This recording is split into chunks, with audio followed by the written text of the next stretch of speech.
Disney has just fulfilled one of the long-standing dreams of radical liberals with nothing better to do than to make up problems. Disney, I'll let some random adult on Twitter explain the significance. This is not a drill, all caps. Disney Plus finally made a short with a plus-size lead. It's called Reflect, and it's part of the Short Circuit short series. Let's just say I was sobbing. At first, I thought that this was parody. I don't think it is. I think, what's the story here? The story is that Disney releases short films sometimes, which very few people see. And in this case, they made a short film about a fat girl.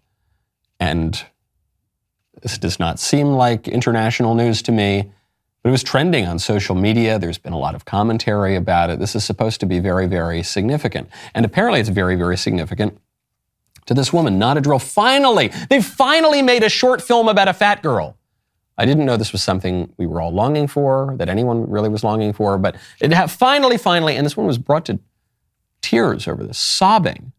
Then another adult woman took to Twitter, said, 16-year-old me needed this Disney short before I quit ballet because I didn't want to be the fat girl in class anymore. I'm glad the little ones will have this. 10 out of 10 for Reflect. It's so wonderful. And so I look at these two accounts. There were a lot of others. These were just the ones that were lumped in with the trending. They're going completely viral all over Twitter. Adult number 1, pronouns in bio. Checks out.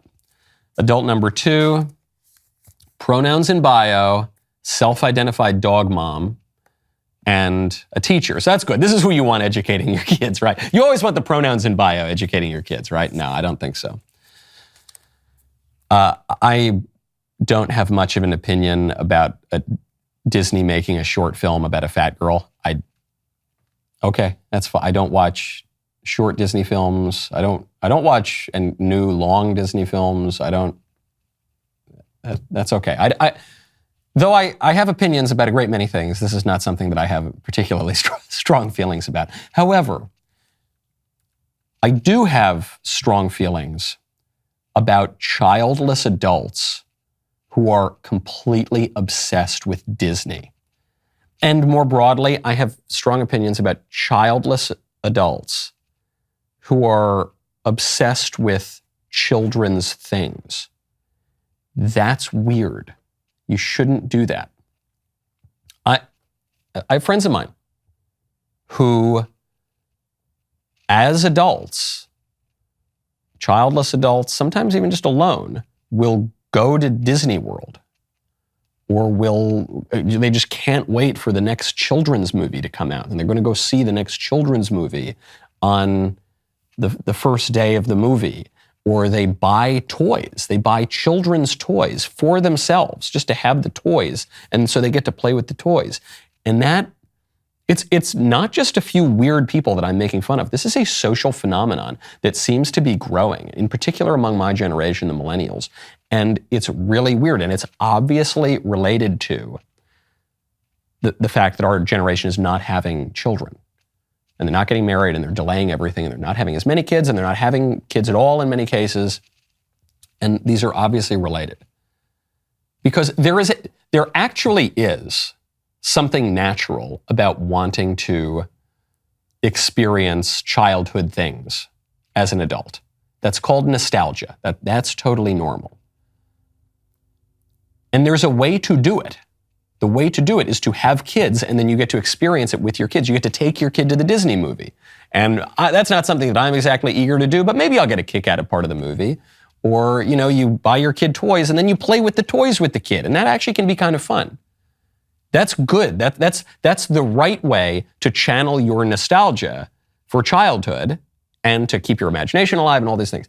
The bad way is to pretend to be a child. The bad way is to never grow up. Because when you're a child, you do childish things. And when you, childlike things, you do the things that children do.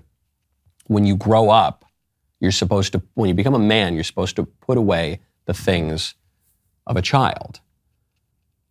There's actually a Kenny Loggins song about this. The Pooh Corner song, you know, help me if you can, I've got to get back. You know, it's actually a pretty good song. And it's a song he wrote in high school. I've mentioned it once or twice on the show about how he wandered out into the 100-acre wood when he's looking for, you know, his friends Winnie the Pooh and everything, but he can't find them. He's wandered a little bit too far today, and he can't get back. He can't get back to childhood because he's graduating high school now. He's becoming a man. And it leaves you with a little bit of longing, but it kind of some hope for the future and say, okay, I'm going to do bigger things now. I'm going to do more adult things now.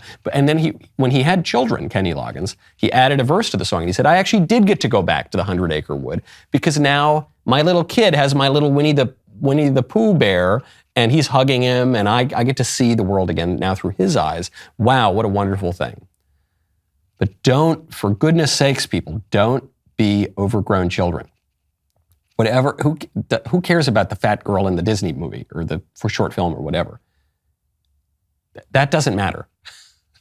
What matters is you getting really, really excited to go see a kids movie. You shouldn't be doing that. If you are getting really, really excited for the kids stuff, you need to grow your interests. And you need to look to higher things because you're an adult and you got to act like a man. Usually I do the Don Corleone impression when it's some guy whining about how he can't get a girl or something like that, or he can't. But you got to act like a man, not just from the sex perspective, but from the age perspective. You got to act like a man, act like a grown-up. What's the matter with you? Now we get to the much more philosophically satisfying part of the show. Physically satisfying part of the show. That is when I kill Jake Crane. That's right. He lost the fantasy football game. I won. Now he has to eat a poison chip while I watch. The rest of the show continues now. You don't want to miss it. If you're not a member, click the link in the description and join us.